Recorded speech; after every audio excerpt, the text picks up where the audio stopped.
مکیه والله حیران پشت نردمانی و بلوتوثش کبت کو والله یه جای رقص کنو عبدالحالق نارویی که والله همشی کبت بلوتوثی کبت بابا چه ربطه بتایی بوده ما وقت نارویی ما ربط اصلا یه کاری اونی هسته بابا ما یه چی که بچه بلوتوثی نه نارویی دیگه تکل مسیح کنه نکنه الله کنه پیش توی لسنای چرا مداری آن نارویی یلی منی پیسه جنان نزدن تو ما غریب آدمی ها نجدن تو سردی برد سردی خب من شو سرخدی مردمو منو جنان تو فکر کرده من جنان ها ما چه خواهش یا این که منی یه نور که تماشین و هشته من داده من یه نور لامات ایشه بلوتوث مکن که بامیده جای هادن شگری بادن کل جای هادن والله همان رئیس باز کام بزید همان رئیس باز کام ببین که یه شیعه جای هاری که دیگه الله باشه الله باشه اما اصلا همه دورزاده وی همه دورزاده وی که لامات صبی زهگا ویچی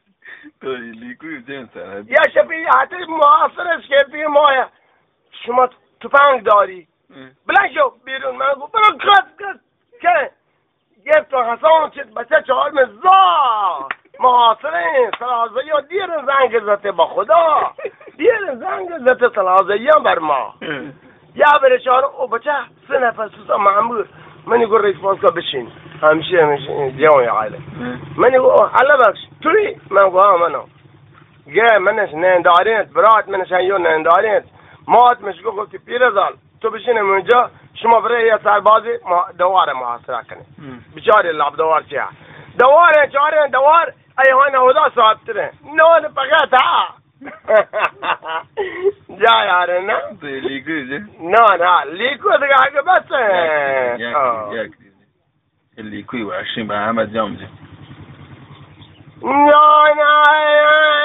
زدم درد میکنه یالی ندارم صدام مارک احوال ندارم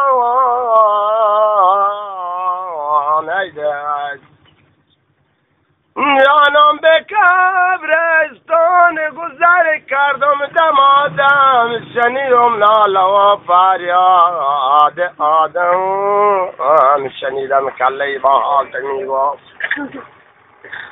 یانو شنیدم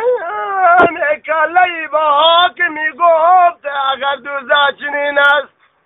اگر دوزخ چنین است حیف آدم حیف آدم ای دوست